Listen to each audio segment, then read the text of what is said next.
اعوذ باللہ من الشیطان الرجیم بسم اللہ الرحمن الرحیم۔ آخری دو صورتیں یہ گویا کہ قرآن مجید کے اختتام پر دو پہرے دار ہیں۔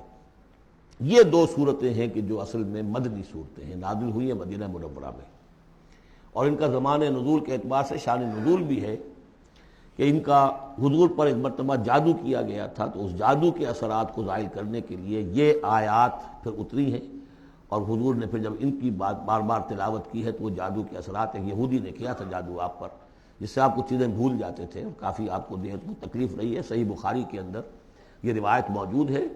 ہمارے جدید کچھ نیشنلسٹ ہیں اور جو خاص طور پر منکر حدیث ہیں، وہ سمجھتے ہیں کہ اس میں تو توہین رسول کی کہ جادو کا اثر ہو سکتا ہے۔ رسول بھی اس اعتبار سے بشر ہوتے تھے، تلوار کا اگر کاری زخم پڑا ہے تو خون نکلا ہے، اور خون نکل گیا ہے تو زوفتاری ہوا ہے، زوفتاری ہوا تو بے ہوشی بھی ہوئی ہے۔ یعنی یہ جسم جو ہے ان کا، اس کے اعتبار سے جو بھی بخار آپ کو چڑھا ہے، بخار میں تکلیف ہوئی ہے، عالم نزع میں نہایت شدید تکلیف ہوئی ہے، تو اس حوالے سے یہ نہ سمجھیے کہ وہ بشریت کے جو لوازم ہے وہ ختم ہو جاتے ہیں، لیکن اللہ تعالیٰ کی طرف سے انہیں ایک مقام ملا ہے، ایک عصمت ملی ہے، ایک بزرگی ہے، وہ اپنی جگہ پر ہے۔ تو جادو کا وہ واقعہ بالکل صحیح ہے جو ہوا ہے، لیکن اس کے لیے اب یہ دو صورتیں ہیں، اور یہاں خاص طور پر نوٹ کر لیجئے کہ یہ معوذتین، یہ ایک صورت بھی ہو سکتی تھی، لیکن قرآن حکیم میں جو عام مزاج ہے کہ صورتیں جوڑوں جوڑوں کی شکل میں ہیں، تو دو حصوں میں تقسیم کر دیا۔ اور اس کی تقسیم کیا ہے؟ ایک وہ چیزیں ہیں جو انسان پر باہر سے حملہ آور ہوتی ہیں، اور ایک چیز وہ ہے جو انسان کے اپنے اندر سے حملہ آور ہوتی ہے۔ ان دونوں کو دو علیحدہ چیزوں میں رکھ کر اور سکھایا گیا ہمیں کہ تم ہمیشہ اللہ کی پناہ طلب کرتے رہا کرو ان چیزوں کے اثرات سے، ان چیزوں کے اثرات بد سے اپنے آپ کو بچانے کے لیے۔ بسم اللہ الرحمن الرحیم۔ قل اعوذ برب الفلق، کہو کہ میں پناہ میں آ گیا صبح کے رب کی۔ فلق، فلق ویسے تو یہ لفظ ہم پڑھ چکے ہیں سورہ انعام میں، فالق الاصباح، رات کی تاریکی کا پردہ پھٹتا ہے اور سپیدہ سحر نمودار ہوتا ہے، یا گٹھلی فالق الحب والنوائب، تو وہ جو گٹھلی ہوتی ہے وہ بھی پھٹتی ہے تو اس میں سے دو پتیاں نکلتی ہیں تو درخت بنتا ہے۔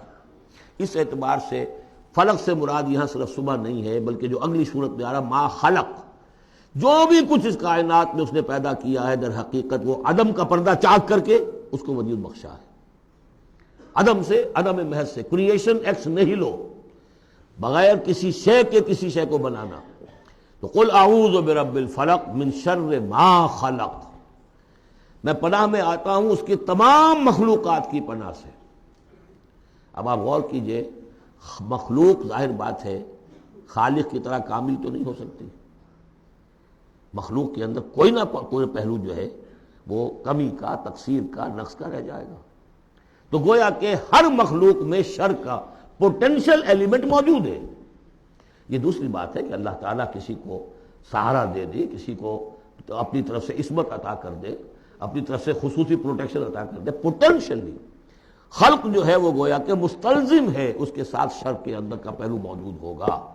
قل اعوذ برب الفلق من شر ما خلق، یعنی وہ شر جو ہے خود اپنی جگہ پر کوئی علیحدہ مستقل وجود رکھنے والی شے نہیں ہے، بلکہ وہ شر جو ہے خلق کے اندر جو کمی کا پہلو ہے۔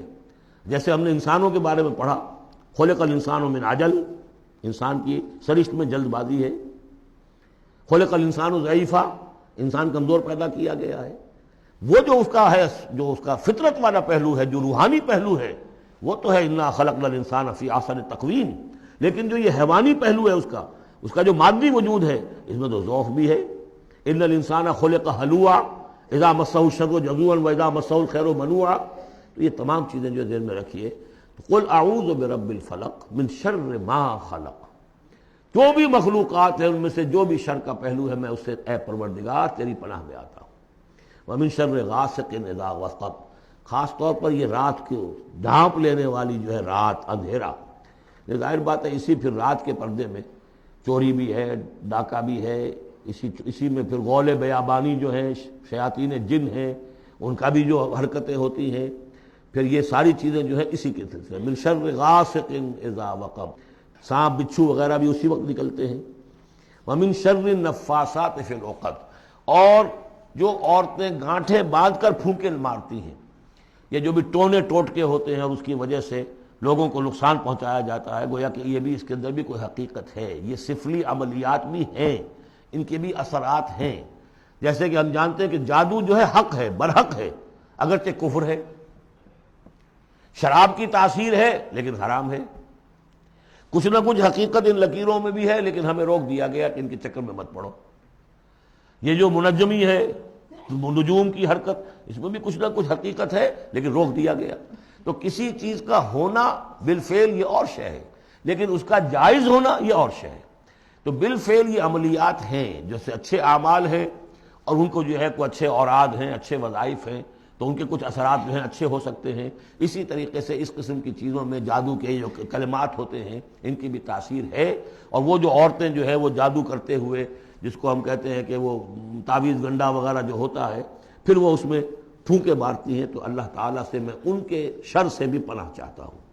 وَمِن شَرِّ حَاسِدٍ إِذَا حَسَدَ، اور حسد کرنے والے کے شر سے بھی میں اللہ کی پناہ طلب کرتا ہوں، جبکہ وہ حسد اپنا استعمال کرے۔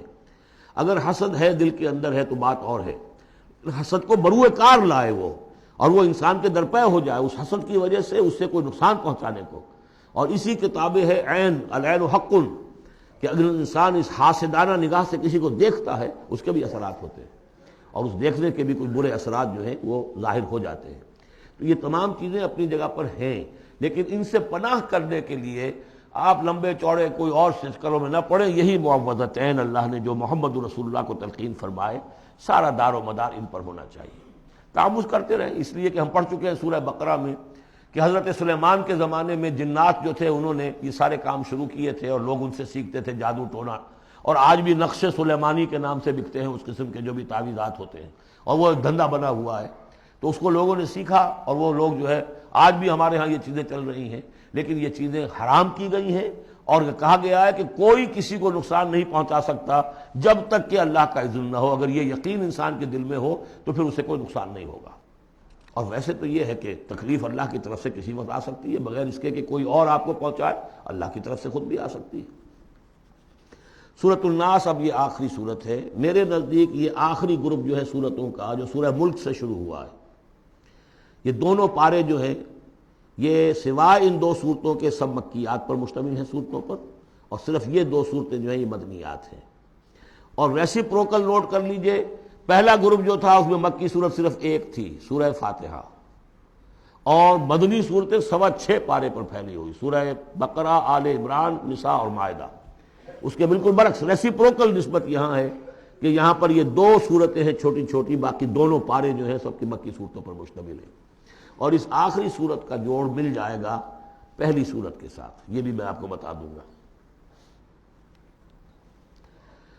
بسم اللہ الرحمن الرحیم، قل اعوذ برب الناس، کہیے کہ میں پناہ میں آتا ہوں جو تمام انسانوں کا رب ہے اس کی پناہ میں۔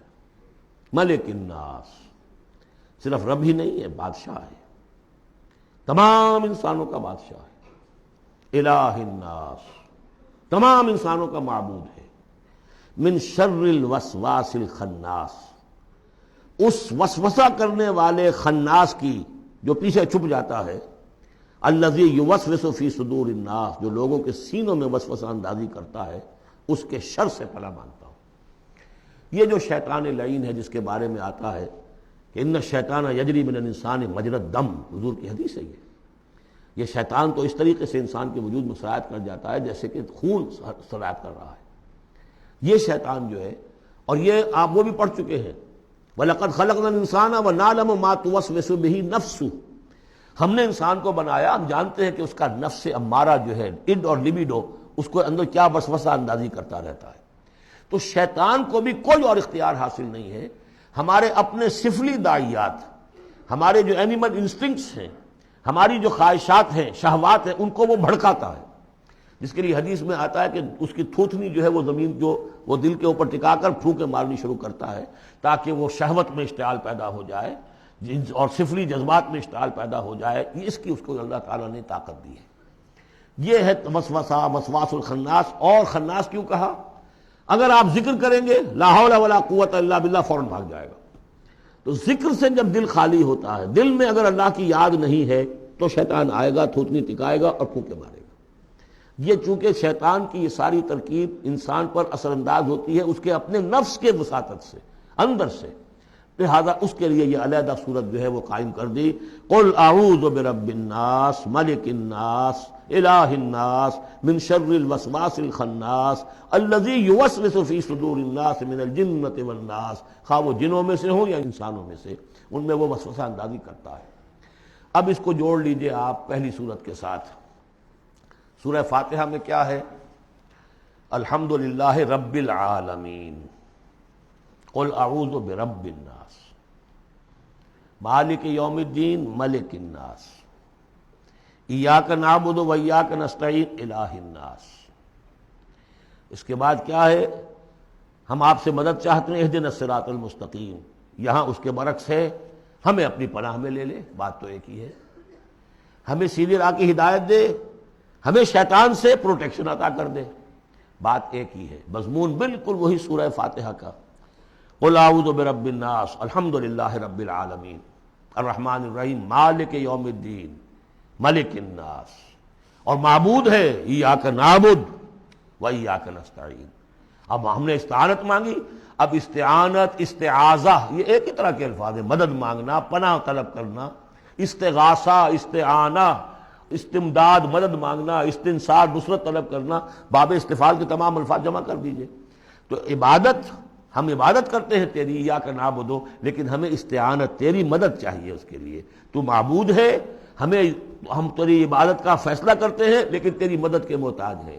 اے اللہ ہم تیری عبادت کا وعدہ کرتے ہیں لیکن تیری طرف سے ہمیں پروٹیکشن چاہیے کہ شیطان کے وسوسوں سے، وسوسہ اندازی سے ہمیں محفوظ کر دے۔ اس طریقے سے یہ سورہ مبارکہ ایک اعتبار سے مثنیٰ بن جاتی ہے سورہ فاتحہ کا، اور گویا کہ قرآن مجید کی آخری سورت اور پہلی سورت کے مابین ایک مشابہت قائم ہو جاتی ہے۔ صدق اللہ العظیم۔